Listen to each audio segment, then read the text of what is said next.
मैं Ramnik Singh lecturer physics Arni ਵਾਲਾ ਸ਼ੇਖ ਸੁਭਾਨ।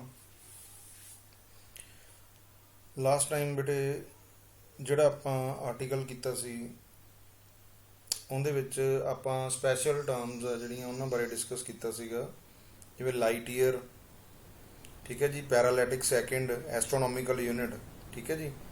ਹੁਣ ਆਪਾਂ ਜਿਹੜਾ ਆਪਦਾ ਨੈਕਸਟ ਜਿਹੜਾ ਚੈਪਟਰ ਅਸੀਂ ਸ਼ੁਰੂ ਕਰਾਂਗੇ ਉਹ ਆਪਣੇ ਕੋਲ ਕੀ ਹੈ, ਡਾਇਮੈਂਸ਼ਨਲ ਐਨਾਲਿਸਿਸ। ਸੋ ਜਿਹੜਾ ਆਪਾਂ ਨੈਕਸਟ ਡਿਸਕਸ ਕਰਾਂਗੇ ਉਹ ਆਪਣੇ ਕੋਲ ਕੀ ਹੈ, ਡਾਇਮੈਂਸ਼ਨਲ ਐਨਾਲਿਸਿਸ, ਠੀਕ ਹੈ ਜੀ।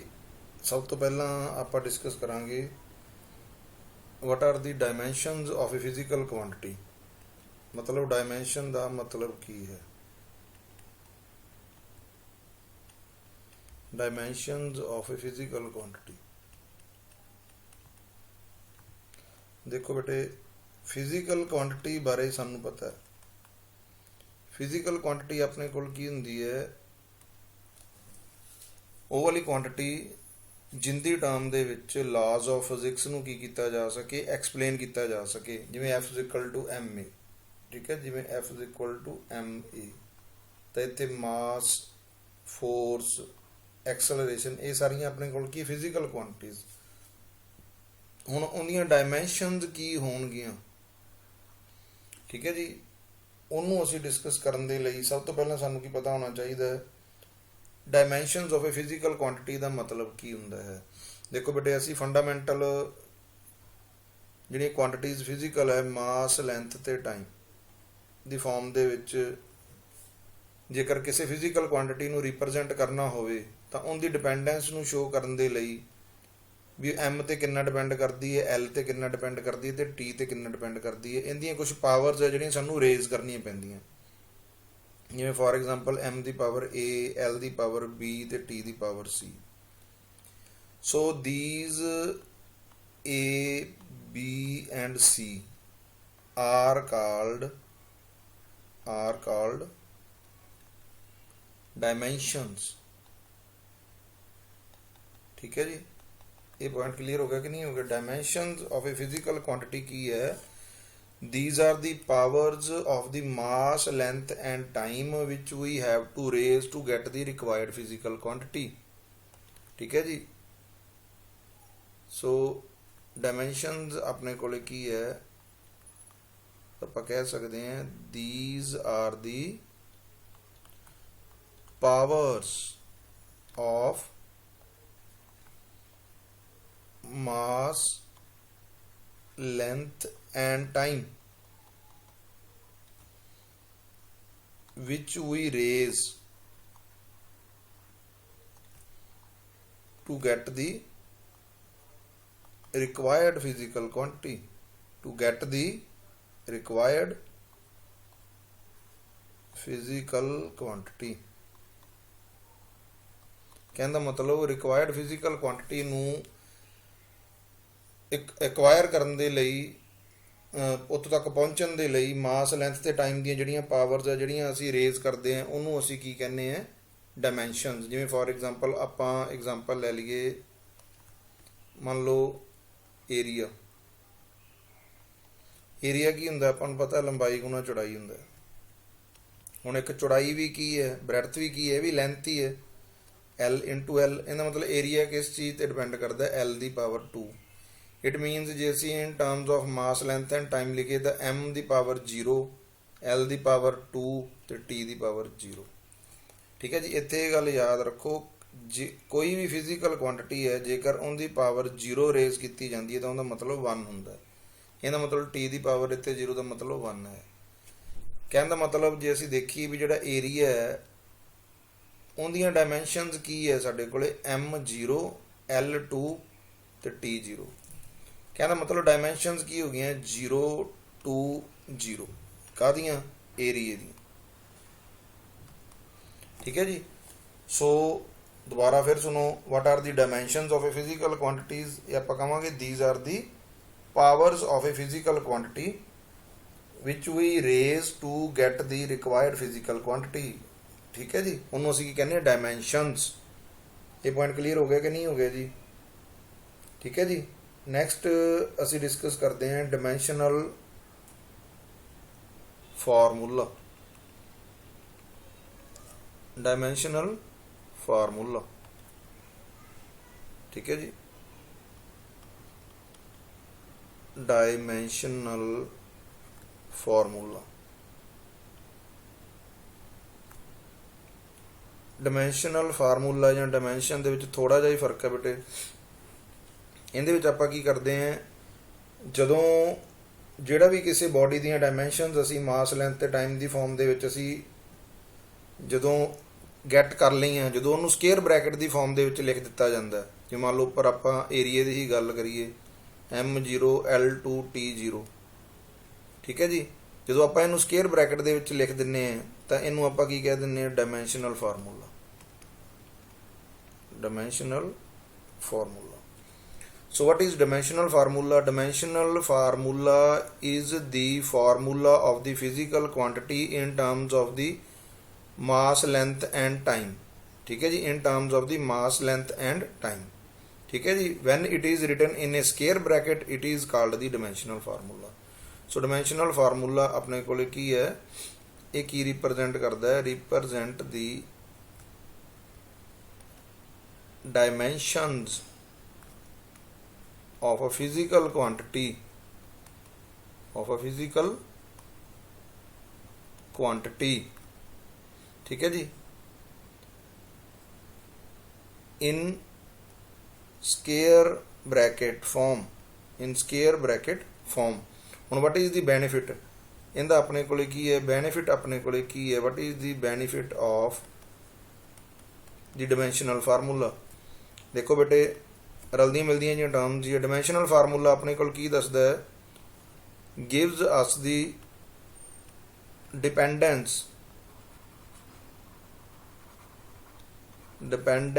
of a physical quantity, dependence of a physical quantity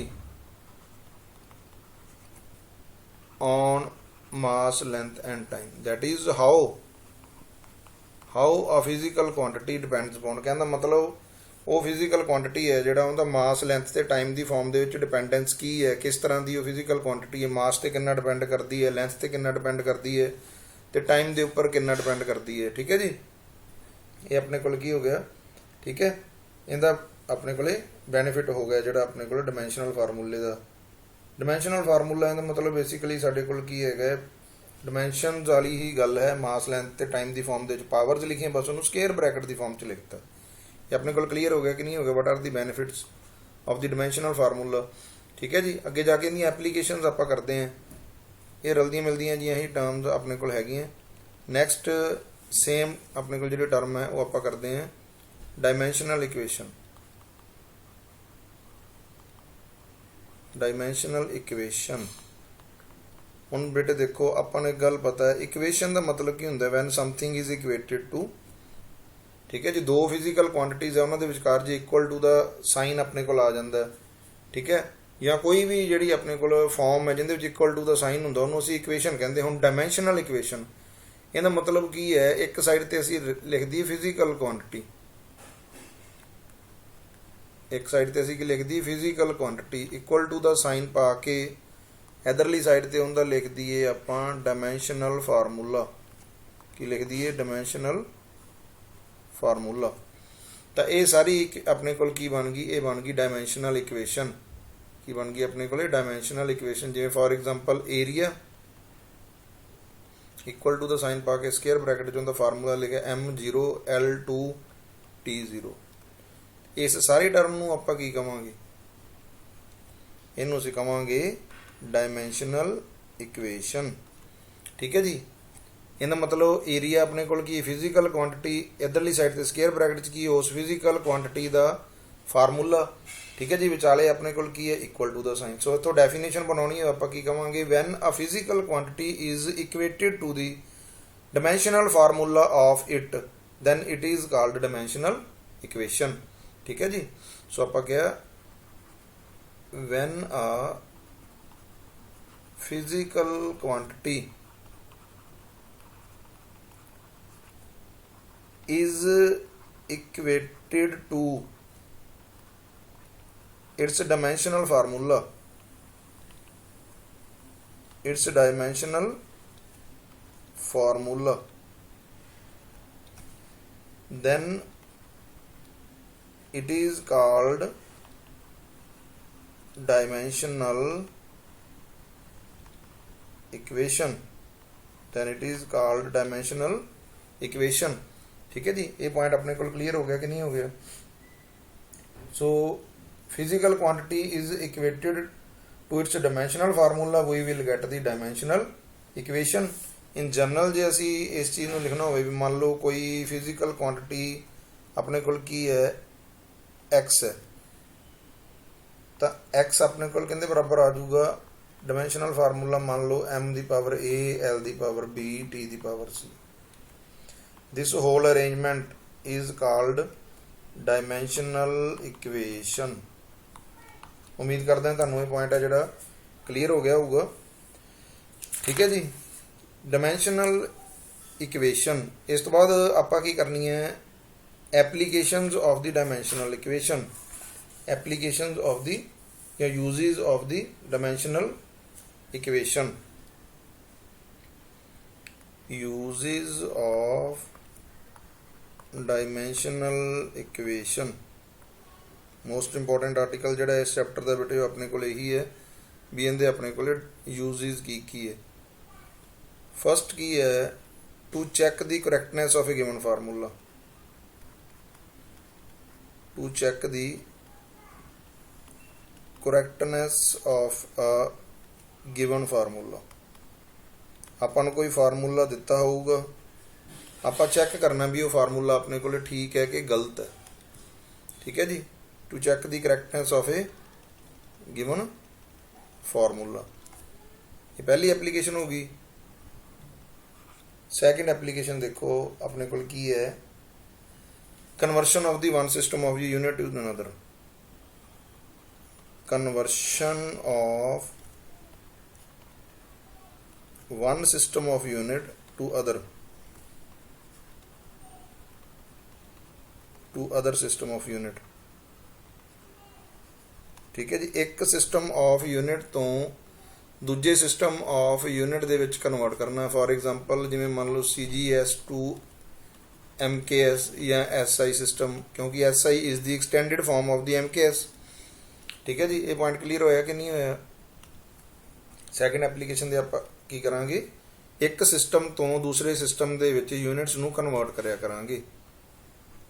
तीसरी एप्लीकेशन देखो बेटे जिहड़ी इहदी है वो अपने कोल की है to drive the new relations between the physical quantities, to drive the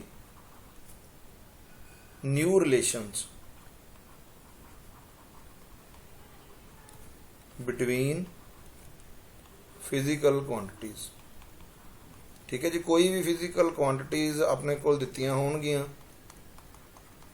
उन्हां दे विचकार कोई कंडीशन दित्तियां होणगियां, उन्हां कंडीशन नूं फुलफिल करके आपां जिहड़े नवे फार्मूले आ जिहड़े ड्राइव कर सकते हैं by using the dimensional equation. So दोबारा देखो डायमेंशनल इक्वेशन दा अपने कोल की है बेनिफिट, आपां नूं की है या यूजेस अपने कोल की है। First to check the correctness of a given formula, कोई फार्मूला अपने कोल की है गिवन है तो आपां उनकी करैक्टनेस नूं की करना हैगा, चैक करना हैगा। आपां उनकी करैक्टनेस नूं की करना हैगा, चैक करना हैगा। ये पॉइंट अपने को क्लीयर होया कि नहीं होया? ठीक है जी, to check the correctness of a given formula. ठीक है जी, ये फर्स्ट एप्लीकेशन होगी। सैकेंड अपने को की है to conversion of one system of unit to other system of unit. एक सिस्टम ऑफ यूनिट तो दूसरे सिस्टम ऑफ यूनिट दे विच आपां जाना, जिवें फॉर एग्जांपल सेंटीमीटर नूं सेंटीमीटर ग्राम ते सैकेंड वाले सिस्टम जिन्हों असीं CGS सिस्टम कहने, इहदे तो आपां MKS सिस्टम दे विच कन्वर्ट करना। थर्ड की है to drive the new relations, third application की है to drive the new relation between the physical quantities depending upon the conditions given. जिहड़े भी अपने कोल कंडीशनस गिवन होणगियां उन्हां नूं यूज करके आपां की करना है, नवे जिहड़े फार्मूले आपां की करने ड्राइव करने। ठीक है जी, लो ਇਹਨਾਂ ਇਕੁਏਸ਼ਨਸ ਨੂੰ ਕਰਨ ਤੋਂ ਪਹਿਲਾਂ ਜਾਂ ਇਹਨਾਂ ਐਪਲੀਕੇਸ਼ਨ ਨੂੰ ਕਰਨ ਤੋਂ ਪਹਿਲਾਂ ਆਪਾਂ ਡਿਸਕਸ ਕਰਦੇ ਹਾਂ different type of variables and constants. ਠੀਕ ਹੈ ਜੀ, ਇੱਕ ਛੋਟਾ ਜਿਹਾ ਆਰਟੀਕਲ ਜਿਹੜਾ ਰਹਿ ਗਿਆ ਸੀ ਆਪਣੇ ਕੋਲੇ, ਉਹ ਆਪਾਂ ਪਹਿਲਾਂ ਡਿਸਕਸ ਕਰਦੇ ਹਾਂ। Different type of constants and variables, different type of constants and variables. ਠੀਕ ਹੈ ਜੀ,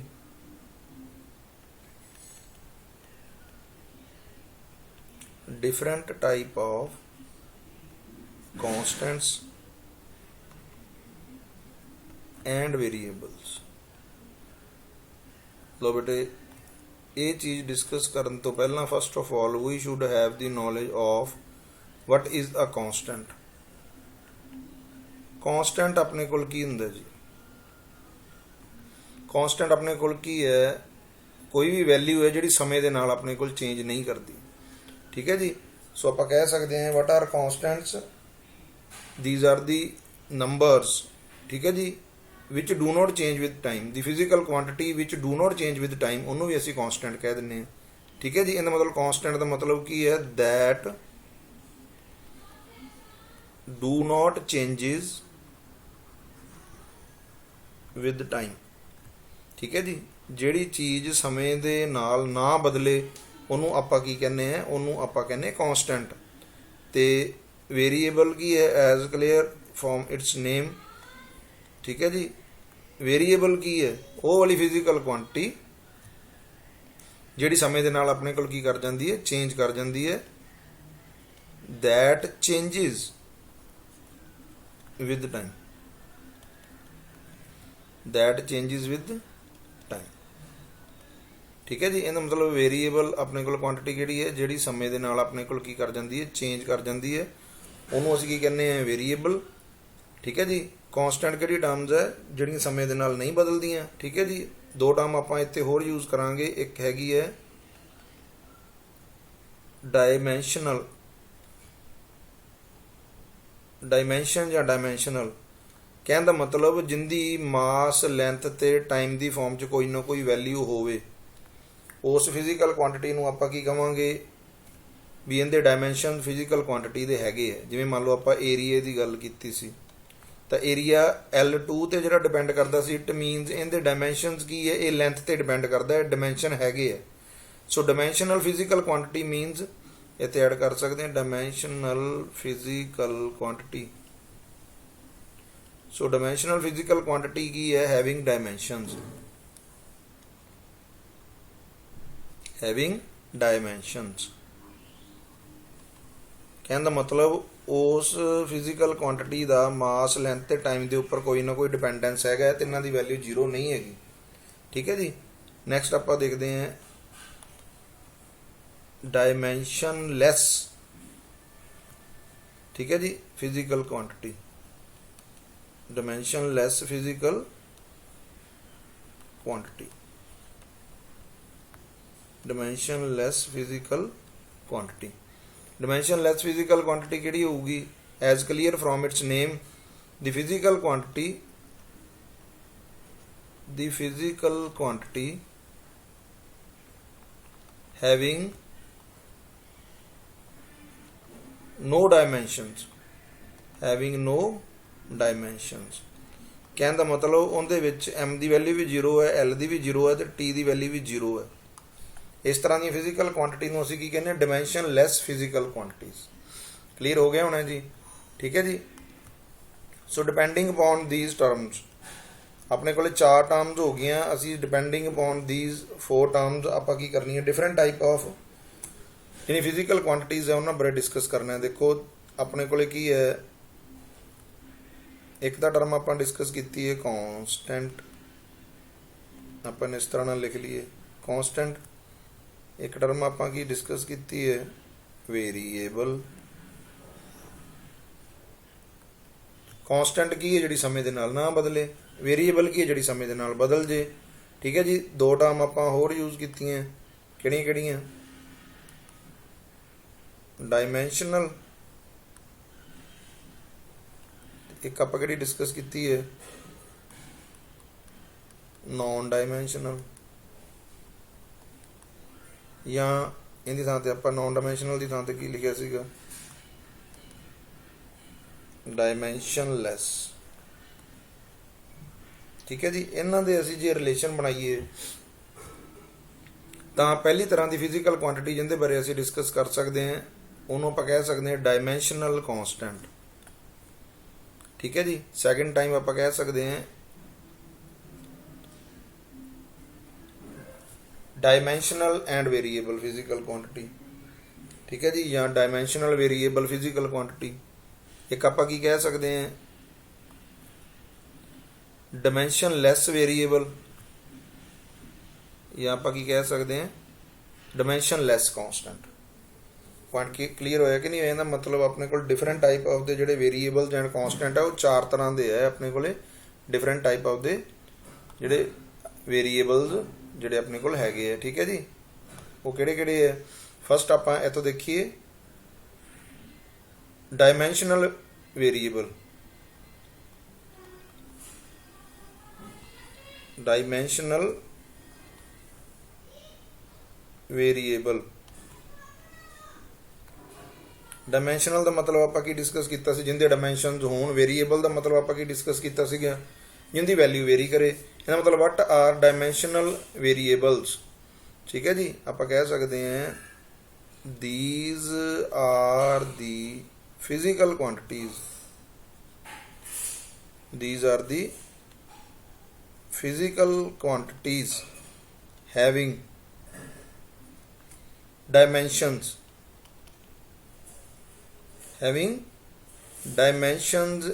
and also their value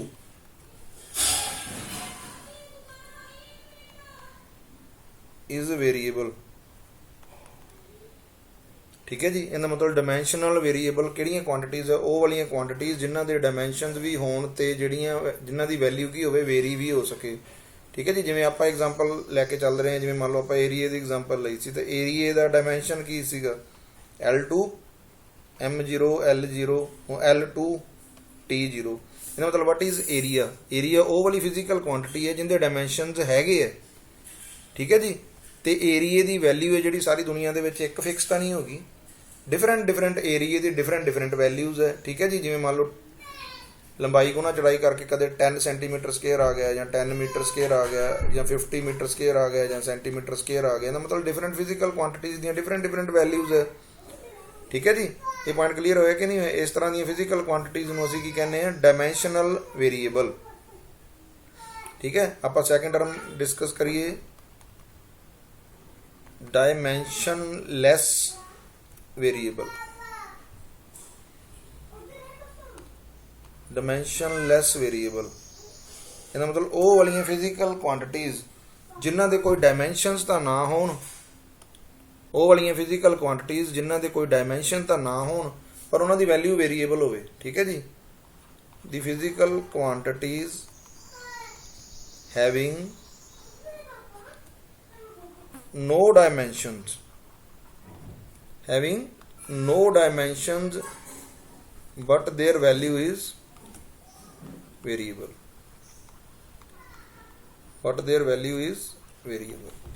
ਇਹਦਾ ਮਤਲਬ ਉਹ ਵਾਲੀਆਂ ਫਿਜ਼ੀਕਲ ਕੁਆਂਟੀਟੀਜ਼ ਜਿਨ੍ਹਾਂ ਦੇ ਕੋਈ ਡਾਇਮੈਂਸ਼ਨ ਦੀ ਵੈਲਿਊ ਨਾ ਹੋਵੇ। ਜਿਵੇਂ ਮੰਨ ਲਓ ਇੱਥੇ ਆਪਾਂ ਸੌਖੀ ਜੀ ਪਹਿਲਾਂ ਐਗਜ਼ਾਮਪਲ ਲੈਂਦੇ, ਹੋਰ ਵੀ ਆਪਾਂ ਟੇਬਲ ਦੇ ਵਿੱਚ ਬੜੀਆਂ ਯਾਦ ਕਰਾਂਗੇ। ਜਿਵੇਂ ਮੰਨ ਲਓ ਇਹਦੇ ਵਿੱਚ ਅਸੀਂ ਗੱਲ ਕਰੀਏ ਐਂਗਲ ਦੀ। ਐਂਗਲ ਹੁੰਦਾ ਹੈ ਆਰਕ by radius. Angle the formula ਕੀ ਹੈ? ਆਰਕ ਬਾਏ ਰੇਡੀਅਸ। ਮੰਨ ਲਓ ਆਹ ਕੋਈ ਸਰਕਲ ਹੈ, ਆਹ ਸਰਕਲ ਦਾ ਸੈਂਟਰ ਹੈ, ਆਹ ਕੋਈ ਆਰਕ ਹੈ। ਮੰਨ ਲਓ ਆਹ ਆਰਕ ਜੇਕਰ ਸੈਂਟਰ ਨਾਲ ਆਪਾਂ ਜੁਆਇਨ ਕਰ ਦਈਏ ਤਾਂ ਆਹ ਰੇਡੀਅਸ ਹੈ, ਆਹ ਆਪਣੇ ਕੋਲ ਕੀ ਹੈ? ਆਰਕ। ਆਹ ਆਪਣੇ ਕੋਲ ਕੀ ਫਾਰਮ ਹੁੰਦਾ? ਐਂਗਲ। ਠੀਕ ਹੈ ਜੀ। ਇਹ ਫਾਰਮੂਲਾ ਕੀ ਹੈ? Angle equal to arc by radius ਦਾ। ਧਿਆਨ ਨਾਲ ਜੇ ਅਸੀਂ ਇਸ ਚੀਜ਼ ਨੂੰ ਦੇਖੀਏ ਤਾਂ ਆਰਕ ਵੀ ਸਾਡੇ ਕੋਲ ਕੀ ਹੈ? ਇਹ ਵੀ ਇੱਕ ਲੈਂਥ ਹੈ, ਤੇ ਰੇਡੀਅਸ ਵੀ ਕੀ ਹੈ? ਇੱਕ ਲੈਂਥ ਹੈ। ਇਹਦਾ ਮਤਲਬ ਲੈਂਥ ਨਾਲ ਲੈਂਥ ਆਪਣੇ ਕੋਲ ਕੈਂਸਲ ਹੋ ਗਈ ਤਾਂ ਐਂਗਲ ਦੇ ਡਾਇਮੈਂਸ਼ਨ ਕੀ ਹੈ? M0 L0 T0। ਕਹਿਣ ਦਾ ਮਤਲਬ ਨਾ ਇਹ ਮਾਸ ਤੇ ਡਿਪੈਂਡ ਕਰਦਾ, ਨਾ ਲੈਂਥ ਤੇ ਡਿਪੈਂਡ ਕਰਦਾ, ਤੇ ਨਾ ਟਾਈਮ ਤੇ ਡਿਪੈਂਡ ਕਰਦਾ। ਠੀਕ ਹੈ ਜੀ। ਇਹਦਾ ਮਤਲਬ ਇਹ ਕਿਸ ਤਰ੍ਹਾਂ ਦੀ ਫਿਜ਼ੀਕਲ ਕੁਆਂਟੀਟੀ ਹੈ? ਡਾਇਮੈਂਸ਼ਨਲੈਸ। ਬਟ ਦੁਨੀਆ ਦੇ ਵਿੱਚ ਐਂਗਲ ਦੀ ਇੱਕ ਵੈਲਿਊ ਤਾਂ ਨਹੀਂ। 20 degree 30 degree 45 degree 90 degree 120 degree, ਇਹਦਾ ਮਤਲਬ ਇਹਦੀ ਵੈਲਿਊ ਕੀ ਹੈ? Variable. So the physical quantities having no dimension but their value is variable are called dimensionless variables। ਇਹ ਪੁਆਇੰਟ ਆਪਣੇ ਕੋਲ ਕਲੀਅਰ ਹੋ ਗਿਆ ਕਿ ਨਹੀਂ ਹੋ ਗਿਆ ਜੀ? ਠੀਕ ਹੈ ਜੀ। ਇਸ ਤਰ੍ਹਾਂ ਦੀ ਫਿਜ਼ੀਕਲ ਕੁਆਂਟੀਟੀਜ਼ ਨੂੰ ਆਪਾਂ ਕੀ ਕਹਿੰਦੇ ਆ? ਡਾਈਮੈਂਸ਼ਨਲੈਸ ਵੇਰੀਏਬਲ। ਆਪਾਂ ਵੇਰੀਏਬਲ ਵਾਲੇ ਦੋਵੇਂ ਆ ਜਿਹੜੇ ਪਾਰਟ ਉਹ ਕਵਰ ਕਰ ਲਏ। ਠੀਕ ਹੈ ਜੀ। ਹੁਣ ਆਪਾਂ ਇਸੇ ਚੀਜ਼ ਦਾ ਤੀਸਰਾ ਲਿਖੀਏ, ਡਾਈਮੈਂਸ਼ਨਲ ਕਾਂਸਟੈਂਟ। ਕਾਂਸਟੈਂਟ ਵਾਲੀਆਂ ਟਰਮ ਤੇ ਆ ਗਏ ਆਪਾਂ। ਪਹਿਲਾਂ ਆਪਾਂ ਕੀਤਾ ਬੇਟੇ ਡਾਈਮੈਂਸ਼ਨਲ ਵੇਰੀਏਬਲ ਤੇ ਡਾਈਮੈਂਸ਼ਨਲੈਸ ਵੇਰੀਏਬਲ। ਹੁਣ ਅਸੀਂ ਕਰਨ ਲੱਗੇ ਹਾਂ ਡਾਈਮੈਂਸ਼ਨਲ ਕਾਂਸਟੈਂਟ ਤੇ dimensionless constant. What do you mean by the dimensional constant? Dimensional ਦਾ ਮਤਲਬ ਜਿੰਦੇ ਡਾਈਮੈਂਸ਼ਨਸ ਹੋਣ ਪਰ ਉਹਦੀ ਵੈਲਿਊ ਕੀ ਹੋਵੇ? ਕਾਂਸਟੈਂਟ ਹੋਵੇ। ਠੀਕ ਹੈ ਜੀ। ਸੋ ਦਾ quantities, so the quantities having dimensions but their value is constant,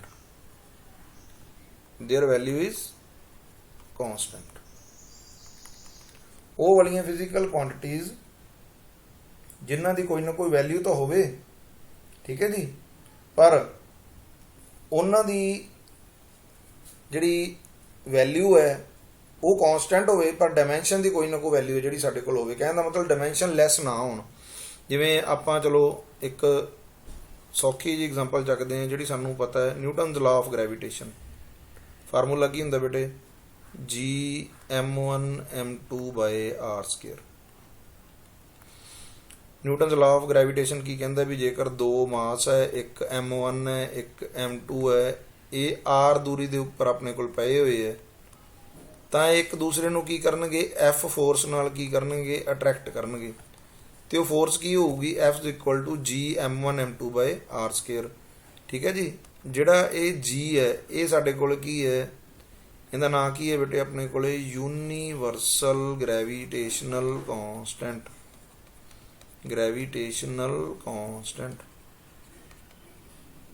ਜਿੰਦੀ ਸਾਰੇ ਯੂਨੀਵਰਸ ਦੇ ਵਿੱਚ ਵੈਲਿਊ ਕੀ ਹੈ? ਫਿਕਸ ਹੈ।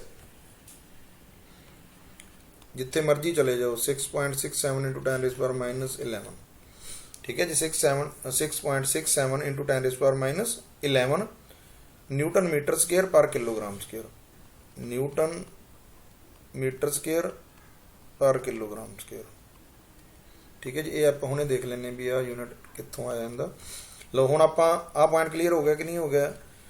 ਜੀ ਆਪਣੇ ਕੋਲ ਕੀ ਹੈ? Universal gravitational constant. ਕਹਿੰਦਾ ਮਤਲਬ ਭਾਵੇਂ ਤੁਸੀਂ ਮੂਨ ਤੇ ਚਲੇ ਜਾਓ, ਤੁਸੀਂ ਜੁਪੀਟਰ ਤੇ ਚਲੇ ਜਾਓ, ਠੀਕ ਹੈ ਜੀ, ਅਰਥ ਦੇ ਉੱਪਰ ਚਲੇ ਜਾਓ, ਕਿਸੇ ਵੀ ਪਲੈਨਟ ਦੇ ਉੱਪਰ ਚਲੇ ਜਾਓ, ਯੂਨੀਵਰਸ ਦੇ ਵਿੱਚ ਕਿਤੇ ਵੀ ਚਲੇ ਜਾਓ, ਤਾਂ ਜੀ ਦੀ ਵੈਲਿਊ ਕੀ ਹੈ? ਉਹ ਕਾਂਸਟੈਂਟ ਹੈ। ਉਹ 6.67 × 10⁻11 newton metre square per kilogram square ਹੀ ਉਹ ਵੈਲਿਊ ਜਿਹੜੀ ਹੁੰਦੀ ਰਹਿਣੀ ਹੈ।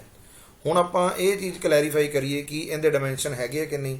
ਜੇ ਅਸੀਂ ਇਸ ਫਾਰਮੂਲੇ ਤੋਂ ਸੋਲਵ ਕਰੀਏ, ਜੀ ਇੱਕ ਪਾਸੇ ਰੱਖ ਲਈਏ ਤਾਂ ਫਾਰਮੂਲਾ ਕੀ ਬਣਿਆ ਬੇਟੇ? FR² / m1 + m1 × m2। ਠੀਕ ਹੈ ਜੀ। F ਆਪਣੇ ਕੋਲੇ ਕੀ ਹੈ? ਫੋਰਸ। F ਆਪਣੇ ਕੋਲ ਕੀ ਹੈ? ਫੋਰਸ। ਫੋਰਸ ਦਾ ਫਾਰਮੂਲਾ ਕੀ ਹੁੰਦਾ? m × a। ਇਹ ਆਪਾਂ ਨਾ ਟੇਬਲ ਯਾਦ ਕਰਾਂਗੇ। ਫॉर द ਟਾਈਮ ਬੀਇੰਗ ਇੱਕ ਵਾਰੀ ਯਾਦ ਰੱਖ ਲਓ। m ਮਾਸ ਹੈ, ਐਕਸਲਰੇਸ਼ਨ ਹੁੰਦਾ LT-2। ਇਹਦਾ ਮਤਲਬ ਫੋਰਸ ਦਾ ਫਾਰਮੂਲਾ ਸਾਡੇ ਕੋਲ ਕੀ ਬਣਿਆ? mLT-2। ਅਸੀਂ ਇਹਨੂੰ ਇੱਥੇ ਭਰ ਦਿਆਂਗੇ mLT-2 × r।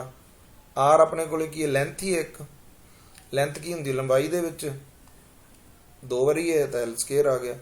ਥੱਲੇ ਕੀ? m1 × m2। ਇਹਦਾ ਮਤਲਬ ਦੋਵੇਂ ਵੈਲਿਊ ਕੀ ਹੈ? ਕੋਈ ਨਾ ਕੋਈ ਮਾਸ ਹੀ ਹੈ, ਤਾਂ ਵੈਲਿਊ ਕੀ ਬਣ ਗਈਆਂ? ਠੀਕ ਹੈ ਜੀ। ਮਾਸ ਆਪਾਂ ਕਹਿੰਦੇ ਜੇ ਕਰਦੇ m × m ਕੀ ਬਣ ਗਿਆ? m²। ਠੀਕ ਹੈ ਜੀ। ਆਹ m ਦੀ ਪਾਵਰ 1 ਹੈ। ਇਹਨੂੰ ਉੱਪਰ ਲੈ ਕੇ ਜਾਵਾਂਗੇ ਤਾਂ m ਦੀ ਪਾਵਰ ਕੀ ਹੋ ਜੂਗੀ? -2 ਹੋ ਜੂਗੀ। m ਦੀ ਪਾਵਰ -2 × m ਦੀ ਪਾਵਰ 1। l ਵਾਲੀਆਂ ਟਰਮ ਇਕੱਠੀਆਂ ਕਰ ਦਈਏ, l ਦੀ ਪਾਵਰ 1 ਆਹ ਟਰਮ ਪਈ ਜਿਹੜੀ ਆਪਣੇ ਕੋਲੇ, ਤੇ l ਦੀ ਪਾਵਰ 2 ਗੁਣਾ ਕਰ ਦਈਏ ਤੀਸਰੀ ਟਰਮ ਕੀ? l ਦੀ ਪਾਵਰ t ਦੀ ਪਾਵਰ -2। ਠੀਕ ਹੈ ਜੀ। ਹੁਣ ਆਪਣੇ ਕੋਲ ਕੀ ਹੈ? ਬੇਸ ਸੇਮ ਹੋਣ ਤਾਂ ਪਾਵਰਸ ਐਡ ਹੋ ਜਾਂਦੀਆਂ। ਬੇਸ ਸੇਮ ਹੋਣ ਤਾਂ ਪਾਵਰਸ ਕੀ ਹੋ ਜਾਂਦੀਆਂ? ਐਡ ਹੋ ਜਾਂਦੀਆਂ। ਠੀਕ ਹੈ ਜੀ। ਇਹਦਾ ਮਤਲਬ ਜਿਹੜੀ ਆ m ਹੈ ਇਹਦੀਆਂ ਬੇਸ ਸੇਮ ਹੈ, ਪਾਵਰਸ ਕੀ ਹੋ ਜਾਣਗੀਆਂ? ਐਡ -2 + 1 l 1 + 2 t ਦੀ ਵੈਲਿਊ -2। ਇਹਦਾ ਮਤਲਬ ਜਦੋਂ ਅਸੀਂ ਇਹਨੂੰ ਸੋਲਵ ਕਰੀਏ ਤਾਂ m ਦੀ -1 l ਦੀ 3 t ਦੀ -2। ਠੀਕ ਹੈ ਜੀ। ਇਹ ਡਾਇਮੈਂਸ਼ਨਲ ਫਾਰਮੂਲਾ ਕਿਹਦਾ ਆਇਆ? ਯੂਨੀਵਰਸਲ ਗ੍ਰੈਵਿਟੇਸ਼ਨਲ ਕਾਂਸਟੈਂਟ ਦਾ, ਯੂਨੀਵਰਸਲ ਗ੍ਰੈਵਿਟੇਸ਼ਨਲ ਕਾਂਸਟੈਂਟ ਦਾ। ਠੀਕ ਹੈ ਜੀ। ਇਹ ਪੁਆਇੰਟ ਆਪਣੇ ਕੋਲ ਕਲੀਅਰ ਹੋਇਆ ਕਿ ਨਹੀਂ ਹੋਇਆ? ਇਹਦਾ ਮਤਲਬ ਇਹਦੀ ਵੈਲਿਊ ਤਾਂ ਆਪਣੇ ਕੋਲ ਕਾਂਸਟੈਂਟ ਹੈ 6.67 × 10⁻11। ਠੀਕ ਹੈ ਜੀ। ਇਹਦੇ ਯੂਨਿਟ ਸੀ Newton metre square per kilogram square. ਇਹ ਅਸੀਂ ਇੱਥੋਂ ਹੀ ਡਰਾਈਵ ਕੀਤੇ ਆ। ਫੋਰਸ ਦੇ ਨਿਊਟਨ ਹੁੰਦੇ ਆਪਣੇ ਕੋਲੇ, ਕਿਲੋਗ੍ਰਾਮ ਇਹਨਾਂ ਦੋਵਾਂ ਦੇ ਹੋ ਗਏ, ਆ ਲੰਬਾਈ ਹੈ ਮੀਟਰ ਸਕੁਅਰ। ਠੀਕ ਹੈ ਜੀ। ਇਹਨੂੰ ਉਧਰਲੀ ਸਾਈਡ ਤੇ ਜਦੋਂ ਅਸੀਂ ਲੈ ਕੇ ਗਏ ਆ ਜੀ ਦੀ ਵੈਲਿਊ ਆਪਾਂ ਕੈਲਕੂਲੇਟ ਕੀਤੀ ਹੈ ਤੇ ਇੱਥੇ ਕੀ ਬਣ ਗਿਆ? ਨਿਊਟਨ ਮੀਟਰ ਸਕੁਅਰ ਆ ਬਟਾ ਸੀ, ਉੱਪਰ ਜਾ ਕੇ ਕੀ ਬਣ ਜੂ? ਕਿਲੋਗ੍ਰਾਮ ਦੀ -2। ਸੋ ਆਪਣੇ ਕੋਲ ਆ ਯੂਨਿਟ ਆ ਗਈ। ਇਹਦਾ ਮਤਲਬ ਜੀ ਆਪਣੇ ਕੋਲ ਕਿਸ ਤਰ੍ਹਾਂ ਦੀ ਫਿਜ਼ੀਕਲ ਕੁਆਂਟੀਟੀ ਹੈ ਜਿਹਦੇ ਕੋਲ ਡਾਇਮੈਂਸ਼ਨ ਤਾਂ ਹੈਗੇ ਹੈ ਪਰ ਇਹਦੀ ਵੈਲਿਊ ਕਾਂਸਟੈਂਟ ਹੈ। Such type of the physical quantities are called dimensional constant. ਠੀਕ ਹੈ ਜੀ। ਲਾਸਟ ਟਰਮ ਦੇਖੋ ਫਿਰ ਆਪਾਂ ਕਿਹੜੀ ਡਿਸਕਸ ਕਰਦੇ ਹਾਂ। ਲਾਸਟ ਟਰਮ ਆਪਣੇ ਕੋਲ ਕੀ ਹੈ? ਡਾਇਮੈਂਸ਼ਨਲ ਕਾਂਸਟੈਂਟ ਹੈ। ਹੁਣ ਆਪਾਂ ਕਰੀਏ ਡਾਇਮੈਂਸ਼ਨਲੈਸ ਕਾਂਸਟੈਂਟ। ਡਾਇਮੈਂਸ਼ਨਲੈਸ ਕਾਂਸਟੈਂਟ ਕਹਿਣ ਦਾ ਮਤਲਬ ਉਹ ਵਾਲੀਆਂ ਫਿਜ਼ੀਕਲ ਕੁਆਂਟੀਟੀਜ਼ ਜਿੰਦੇ ਡਾਇਮੈਂਸ਼ਨਸ ਵੀ ਨਾ ਹੋਣ ਤੇ ਵੈਲਿਊ ਵੀ ਕਾਂਸਟੈਂਟ ਹੋਵੇ। ਦੀ physical quantities having no dimensions, having no dimensions and also their value is constant, their value is constant। ठीक है जी। इन दी एग्जांपल जिवें मान लो कोई भी नंबर है 1 2 3 4 5 10 100। ठीक है जी। ये ਜਿਹੜੀਆਂ ਕੋਈ ਵੀ ਇਹ ਨੰਬਰਸ ਹੈ ਇਹਨਾਂ ਦੀ ਕੋਈ ਡਾਇਮੈਂਸ਼ਨ ਨਹੀਂ ਹੈਗੀ। ਹੁਣ 3 ਦਾ ਮਤਲਬ ਕੀ ਹੈ? 3 ਦੀ ਵੈਲਿਊ ਤਾਂ ਕਾਂਸਟੈਂਟ ਹੈ, ਇੱਥੇ ਵੀ ਕਾਂਸਟੈਂਟ ਹੈ, ਜਿੱਥੇ ਮਰਜ਼ੀ ਚਲੇ ਜਾਓ, ਜਿਹੜੇ ਮਰਜ਼ੀ ਕੰਟਰੀ ਚਲੇ ਜਾਓ ਤਾਂ 3 ਜੇ ਇਸ ਤਰ੍ਹਾਂ ਲਿਖਿਆ ਤਾਂ ਇਹਦਾ ਮਤਲਬ 3 ਹੈ। ਇਹਦੇ ਕੋਈ ਡਾਇਮੈਂਸ਼ਨਸ ਵੀ ਹੈ ਨਹੀਂਗੇ ਤੇ ਇਹਦੀ ਵੈਲਿਊ ਵੀ ਕਾਂਸਟੈਂਟ ਹੈ। ਇਹਦਾ ਮਤਲਬ ਇਹ ਕਿਸ ਤਰ੍ਹਾਂ ਦੀ ਫਿਜ਼ੀਕਲ ਕੁਆਂਟੀਟੀ ਹੋ ਗਈ ਆਪਣੇ ਕੋਲੇ? ਡਾਇਮੈਂਸ਼ਨਲੈਸ ਕਾਂਸਟੈਂਟ। ਠੀਕ ਹੈ ਜੀ। ਜਿਵੇਂ ਟ੍ਰਿਗਨੋਮੈਟ੍ਰਿਕ ਵੈਲਿਊਜ਼ ਹੋ ਗਈਆਂ sin θ cos θ, ਉਹ ਆਪਣੇ ਕੋਲ ਸਾਰੀਆਂ ਕੀ ਹੈ? ਡਾਇਮੈਂਸ਼ਨਲੈਸ। ਠੀਕ ਹੈ ਜੀ। ਆਪਣੇ ਕੋਲ ਕੀ ਹੈ? ਡਾਇਮੈਂਸ਼ਨਲੈਸ ਕਾਂਸਟੈਂਟਸ ਹੋ ਗਏ। ਜਿਵੇਂ ਪਾਈ ਹੋ ਗਿਆ 22/7 ਆਪਾਂ ਲਿਖਦੇ ਹੁੰਦੇ ਸੀ। ਠੀਕ ਹੈ। e ਦੀ ਵੈਲਿਊ ਹੋ ਗਈ ਐਕਸਪੋਨੈਂਸ਼ੀਅਲ। e ਦੀ ਵੈਲਿਊ ਕਿੰਨੀ ਹੁੰਦੀ ਹੈ ਬੇਟੇ? 2.718 2.718 ਐਕਸਪੋਨੈਂਸ਼ੀਅਲ।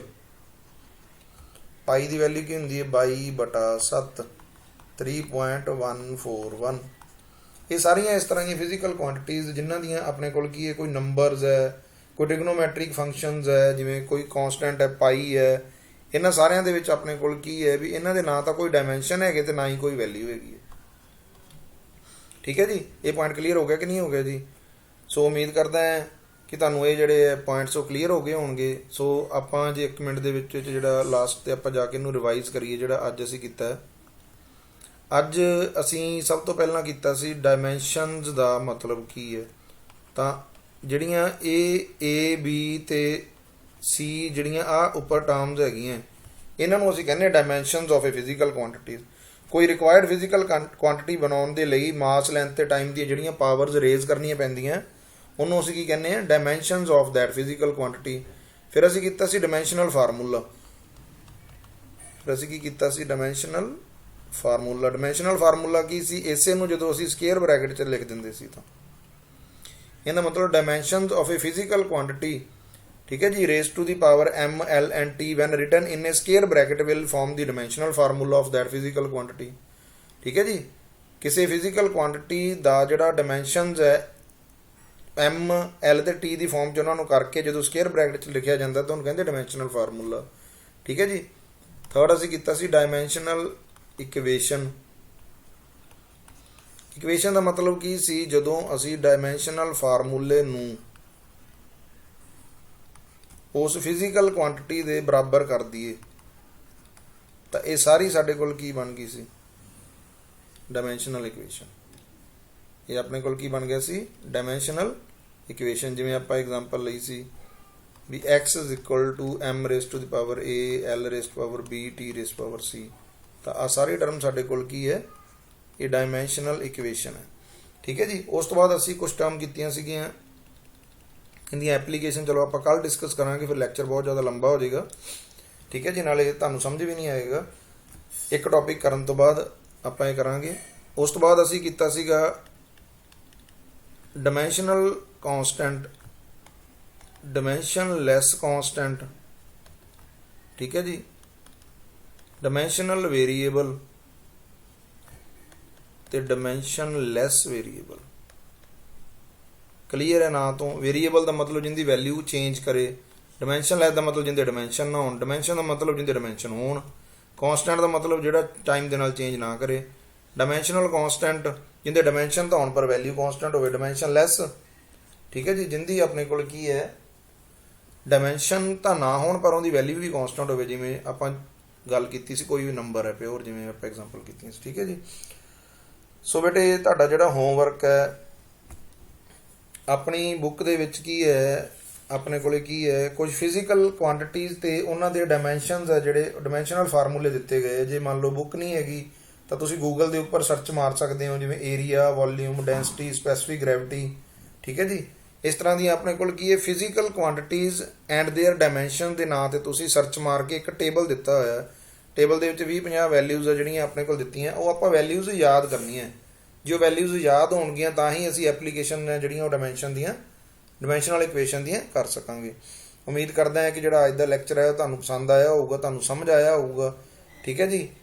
ਇਸ ਕਰਕੇ ਕੀ ਹੈ ਤੁਸੀਂ ਇਹਨੂੰ ਵੱਧ ਤੋਂ ਵੱਧ ਕੀ ਹੈ 2 ਵਾਰ 3 ਵਾਰ 4 ਵਾਰ ਦੇਖੋ ਧਿਆਨ ਨਾਲ। ਜੇ ਕੋਈ ਪ੍ਰੋਬਲਮ ਹੈ ਤਾਂ ਮੇਰੇ ਨਾਲ ਉਹ ਸ਼ੇਅਰ ਕਰੋ। ਠੀਕ ਹੈ ਜੀ। ਹਾਂਜੀ ਠੀਕ ਹੈ, ਥੈਂਕ ਯੂ ਬੇਟੇ।